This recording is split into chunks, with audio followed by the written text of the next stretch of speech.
संबोधि ध्यान के 4 चरण ले लो। कौन कौन से? नंबर 1 पिंडस्थ ध्यान, नंबर 2 पदस्थ ध्यान, नंबर 3 रूपस्थ ध्यान और नंबर 4 रूपातीत ध्यान। ध्यान को जितने सरल तरीके से किया जा सकता है वह स्वरूप आपको बता रहा हूं।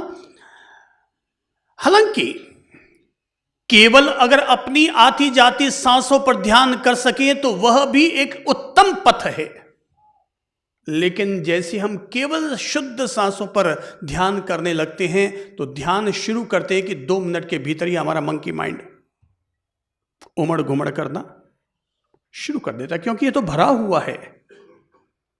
तो हमें क्या करना पड़ेगा? एक सिस्टम डेवलप करना पड़ेगा, एक सिस्टम अपने आप के साथ जोड़ना पड़ेगा कि एक एक सीढ़ी हम आगे बढ़ते जाएं और अपने आप से जुड़ते चले जाएं। तो इसलिए सिस्टम पहले स्थूल पिंडस्थ ध्यान है, वो स्थूल। पदस्थ ध्यान उससे सूक्ष्म, रूपस्थ ध्यान और उससे सूक्ष्म, रूपातीत ध्यान बिल्कुल सूक्ष्म। सांस स्थूल नहीं है, सूक्ष्म है, पर बाहर से भीतर और भीतर से बाहर को जोड़ने वाला यह सेतु है, यह राम सेतु है, यह आत्म सेतु है, यह प्राण सेतु है। इसलिए हम एक सिस्टम से आगे बढ़ रहे हैं। हमारे यहाँ जितनी भी ध्यान की विधियां हमने मानवता को समर्पित की है, वो सभी ध्यान विधियां इन्हीं 4 ध्यान के इर्द गिर्द ही घूमती है।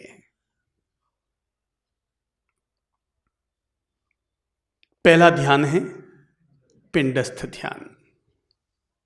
यथा पिंडे तथा ब्रह्मांडे, जैसा पिंड में होता है वैसा ब्रह्मांड में होता है, और जैसा ब्रह्मांड में है वैसा ही पिंड में है। आपको पता है आपके भीतर कितने देवता रहते हैं?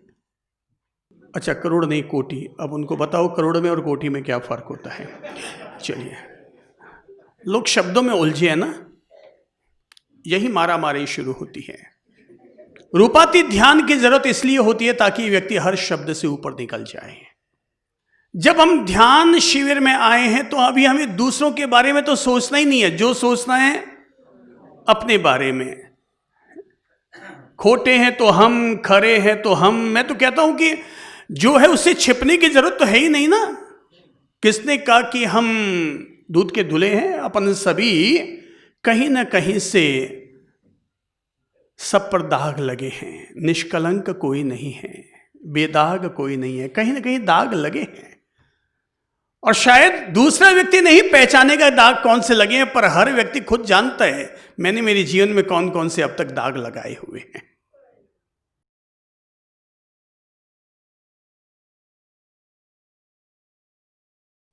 भाई साहब 33 करोड़ आपने कहा है तो मैं कौन होता हूं उसमें आपत्ति करने वाला, पर मैं तो जो छोटे मोटे देवता अपने भीतर देखता हूं उसके आधार पर बोल देता हूं। भाई शरीर पर हाथ रखो तो पहले देवता को जगाते हैं अपन।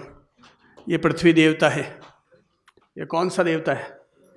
पृथ्वी देवता है। क्योंकि ये शरीर किससे बना है? पृथ्वी से, भूमि से, मिट्टी से। तो ये पृथ्वी देव की तरफ से हमें मिला हुआ, ये पृथ्वी देव की तरफ से मिला हुआ हमें उपहार है, ये सौगात है। हम समझते हैं मम्मी ने पैदा किया, पापा ने पैदा किया। भाई तुमको किसने पैदा किया? तुमको तुम्हारे मम्मी पापा ने पैदा किया। तुम्हारे मम्मी पापा ने तुमको किसने पैदा किया? कुल मिला करके सब अपन इसी मिट्टी के खिलौने हैं, इसी मिट्टी में से बने हुए। पृथ्वी देवता, उसका अंश हमारे भीतर व्याप्त है। थोड़ा और ऊपर उठते हैं तो देखते हैं जल देवता। दूसरा देवता कौन सा है? जल देवता। थोड़ा पेट पर हाथ रखोगे तो लगेगा हाँ कोई है हमारी बॉडी को गर्म किए हुए, जो खाना पचा रहा है, अंदर से पाचन तंत्र हमारा सुव्यवस्थित अपने आप अपना काम चल रहा है, तो पता चलेगा अंदर में अग्नि देवता है कि नहीं? नट जाओ। 33 करोड़ देवी देवताओं को तुम नट सकते हो, पर मैं जो देवी देवता बता रहा हूं उनको नट के दिखाओ। तो हमारे भीतर पृथ्वी देव का अंश है, हमारे भीतर जल देव का अंश है, हमारे भीतर अग्नि देव का अंश है, अब छाती पर हाथ लाओ, देखो अंदर क्या चल रही है, क्या चल रही है। हवा हवा हवा का खेल मुसाफिर, हवा हवा का खेल। और यहां पर हाथ रखेंगे तो पता चलेगा हमारे भीतर वायुदेव का भी अंश है। हमारे भीतर वायुदेव का अंश है, हमारे भीतर बुद्धि है, तो इसलिए बृहस्पति देव का भी हमारे भीतर अंश है। हमारा मन भोगों की तरफ उमड़ता है, इसलिए हमारे भीतर शुक्र देव का भी अंश है। हम लड़ते झगड़ते रहते, इसलिए हमारे भीतर शनि देव का भी अंश है। पैसा सबको बाला लगता है, इसलिए हमारे भीतर लक्ष्मी देव का भी अंश है। और जो हमें गतिशील बनाए हुए है, सच्चाई तो यह वो आत्मदेव भी हमारे अपने ही साथ है, हमारे भीतर ही वो मूर्त रूप लिए हुए है। कुल मिलाकर के पिंडस्थ ध्यान व्यक्ति को अपने अस्तित्व बोध से जोड़ता है, अपने आप से जोड़ता है। और जब हम अपने अस्तित्व से जुड़ते हैं, सिर से लेकर पांव तक इस काया में है, इस शरीर में है। त्वचा, हड्डी, मांस, मज्जा, बुद्धि, मन, हृदय, फेफड़े, मल, मूत्र, उन्हें उत्सर्जन करने की नलिकाएं, दरवाजे, चलने फिरने काम करने के लिए हाथ पांव, बहुत सारी चीजें हैं। पर क्या आपने कभी गौर किया है अपने आप पर? जब भी गौर किया तो दूसरे पर गौर किया, अपने आप पर किसने गौर किया? इन हाथों के प्रति क्या आपने कभी कृतज्ञता व्यक्त की है कि ऐ मेरे हाथ, तूने मेरा कितना साथ दिया है? जिस बैठक पर आप बैठे हैं, कभी आपने कभी उस पर ध्यान दिया है कि जिस बैठक पर मैं घंटों घंटों बैठा रहता हूं, सोफे पर बैठो या जमीन पर बैठो, पर बैठना तो इस बैठक पर ही है। क्या हमने कभी इस बैठक पर अपना ध्यान दिया है कि हम बैठक के कितने कृतज्ञ हैं कि इस बैठक ने हमारा जीवन भर 80 साल तक हमारा साथ दिया है? क्या हमने कभी इन पांवों के प्रति अपनी कृतज्ञता व्यक्त की है कि ए पांव, तूने न जाने हमें कितनी परिक्रमाएं कराई और हमारे हर गति के साथ, हमारी हर प्रगति के साथ तुम बराबर का हम सफर रहा। हमने जब भी हम सफर समझा तो किसको समझा? आपका हम सफर कौन है? वो कहते हैं आज इनको पहली बार सूझ रहा है, आत्मा ही है। बाकी तो घर में हम एक दूसरे को कहते रहते हैं हम सफर हैं। भाई मेरे हाथ मेरे हम सफर है, मेरे पांव मेरे हम सफर है, ये मेरा पूरा अस्तित्व हम सफर है। अपना पिंडस्थ ध्यान करोगे तो आत्म प्रदेशों का अनुभव होगा। अपने अस्तित्व का ध्यान करोगे तो अपनी आत्म चेतना का अनुभव होगा। ऐसा नहीं कि ध्यान करने से ही आत्मा की उपलब्धि होती है। जो जो गहराई बनती है, हम प्रतिदिन ही आत्मदर्शन करते हैं, प्रतिदिन ही आत्मज्ञान की गंगा में अवगाहन करते हैं। आत्मज्ञान कोई आसमान से टूटकर आने वाला ध्रुव तारा नहीं है। आज सुबह भी आपने अपना आत्मज्ञान हासिल किया, इस समय दोपहर में भी आपने अपना आत्मज्ञान हासिल किया, आज रात को ध्यान की बैठक में बैठकर भी आप अपना आत्मज्ञान हासिल करेंगे। आत्मज्ञान अर्थात स्वयं को जानना, स्वयं का ज्ञान ही आत्मज्ञान है। स्वयं का ज्ञान ही आत्मज्ञान है। तो धैर्यपूर्वक हम अगर अपने शरीर के 3 पार्ट बना लें, ऊर्ध्व शरीर, मध्य शरीर और अधो शरीर, एक पार्ट पर कम से कम 2 मिनट तक अपनी सजगता जरूर बनाएंगे।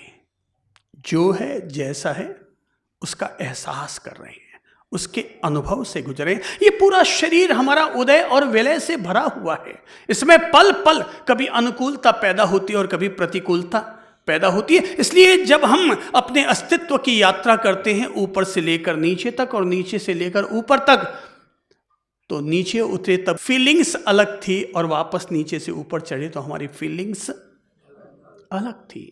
हमें हड्डियों पर नहीं जगना है, भीतर के जो संवेदन हैं, जो एहसास हो रहे हैं, जो हमारे भीतर व्याप्त हमारी चैतन्य स्थिति है, हम उससे गुजर रहे हैं। 3 पार्ट कीजिए। पहला है, सब बोलो, ऊर्ध्व भाग, दूसरा मध्य भाग, तीसरा अधोभाग। वापस तलहटी से शिखर की तरफ चढ़ रहे हैं तो फिर वापस क्या आ रहा है? अधोभाग, फिर मध्य भाग और तीसरा ऊर्ध्व भाग। मेरा सत्य मुझ में है, आपका सत्य आप में है। मैं मेरे भीतर अपनी स्थिति बनाता हूं, आप अपने भीतर अपनी स्थिति बनाएं। हम अपने अस्तित्व में जब अपने चित्त की स्थिरता बनाते हैं तो वही हमारे लिए ध्यान बनता है। दूसरा ध्यान है, सब बोलिए, पहला चरण पिंडस्थ ध्यान, दूसरा पदस्थ ध्यान। स्थूल रूप में हमने कुछ काम किया, सजगता साधी, सहजता साधी। एक एक दिन केवल 5 दिन में आप पाएंगे कि अंदर की अपने आप ही हमारी शुद्धि होती चली जा रही है और हमारी गहराई बनती चली जा रही है। अभी आप हाथ उठा रहे हैं तो अंदर से आपको लगेगा जैसे स्वयं मेरी चेतना की स्थिति ऊपर उठ रही है। मैं अपने बाहर भी वही आकाश देख रहा हूं, मैं अपने भीतर भी वही आकाश का अनुभव कर रहा हूं। मैं अपने आत्मा प्रदेशों का अनुभव भी भीतर कर रहा हूं और बाहर भी उसी के आभा मंडल का एहसास कर रहा हूं। जहां जहां अवकाश है वहां वहां आकाश है।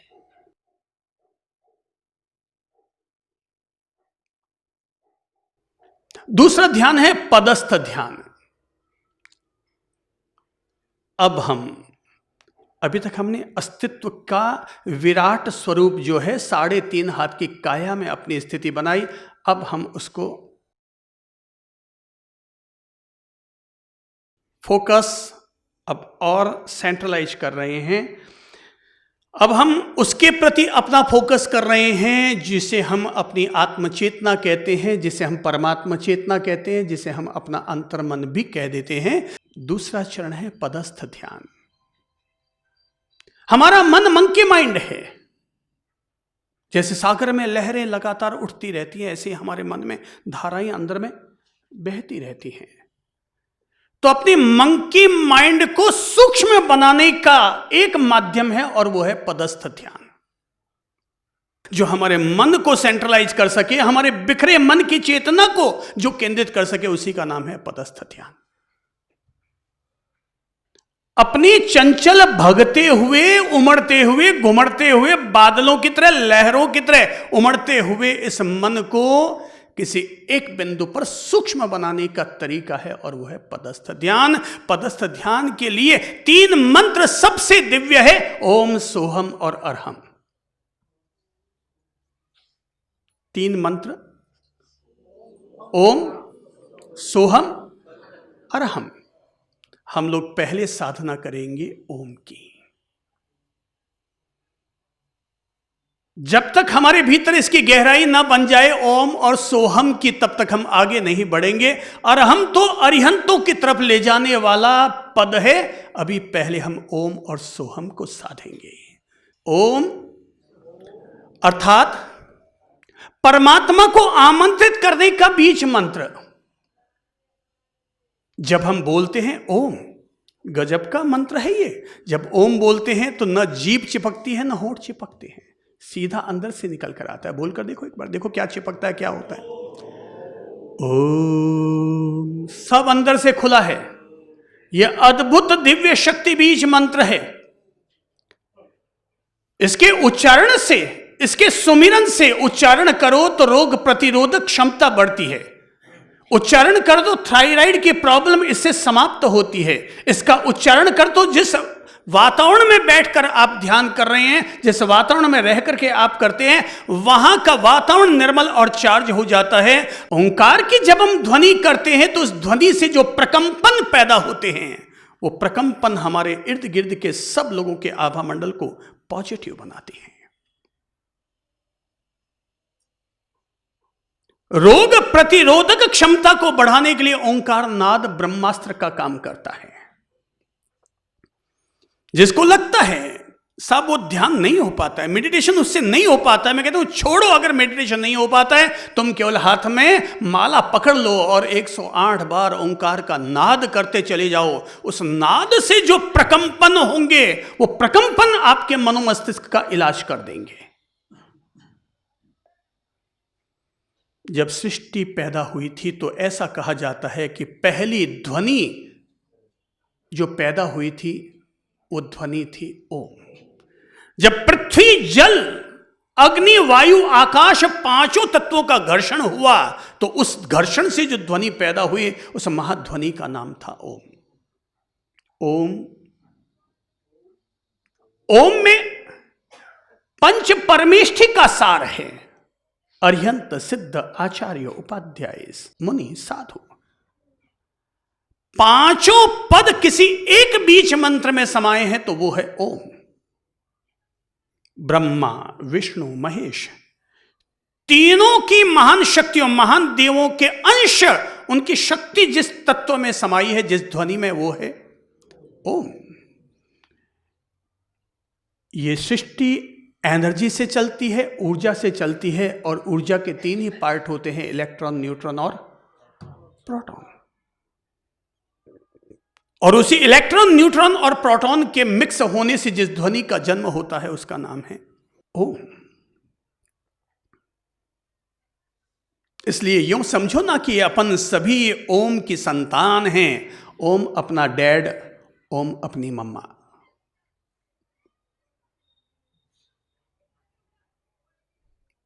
सुबह के समय अगर ध्यान के लिए पदस्थ ध्यान का उपयोग करते हैं तो ओम का उपयोग कीजिए, पर शाम के समय अगर ध्यान करते हैं तो उसमें पदस्थ ध्यान के रूप में सोहम का उपयोग कीजिए। सोहम, आई एम दैट।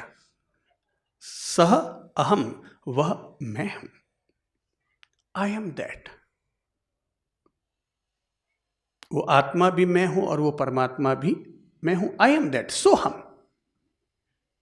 यह अद्भुत मंत्र है। आचारांग सूत्र में कहते हैं कि व्यक्ति को नहीं पता वो कौन है, इस धरती पर कहां से आया है, वो यहां से कहां जाएगा, पर वो जान सकता है, ध्यान के जरिए अपने आप को जान सकता है वो कौन है, वो कहां से आया, वो कहां जाएगा। हम सभी भली भांति जान सकते हैं कि हम मां की कोख में कहां से आए। ये हम अपनी ध्यान की गहराई में स्वयं उसकी प्रतीति, स्वयं उसका ज्ञान प्राप्त कर सकते हैं कि हम कहां से आए हैं। हम यह भी ज्ञान प्राप्त कर सकते हैं कि हम जब अपने पार्थिव शरीर का त्याग करेंगे तो हम यहां से किस लोक की तरफ जाएंगे। वो तो आगे की बात हो जाएगी, पर अभी हम केवल पदस्थ ध्यान को लेते हैं। पहला है ओम सोहम, ओम और सोहम, ओम और सोहम। कई लोग होते हैं जो साल भर पढ़ाई करके पास होते हैं, कई लोग 3 महीने पढ़ाई करके पास हो जाते हैं, कई लोग और ज्यादा तेज तर्रार होते हैं, वो 1 महीने पढ़ाई करके पास हो जाते हैं। भाई अपन को 7 दिन में पढ़ाई करके पास होना है। तो अब देख लो, जो जितना अपने आप को जी जान से लगाएगा वो उतना टॉप 10 में आएगा, और जो नहीं लगा पाएगा वो फिसड्डी साबित हो जाएगा। पर चिंता मत करना, पास तो सभी होंगे। कोई 36% ला के पास होगा, कोई 50 पर पास होगा, कोई 70-80% लाएगा, और कोई 100 में से 100 लाएगा। अपन तो सभी आशावादी हैं, और आशावादी हमेशा आदमी यही सोचता है, उम्मीदों से भरा हुआ आदमी हमेशा यही तय करता है, मेरा फल मुझे मिलना है, वो कहीं मुझसे दूर नहीं है, वो कहीं जाने वाला नहीं है। पहला है पिंडस्थ ध्यान, दूसरा है पदस्थ ध्यान, और तीसरा है रूपस्थ ध्यान।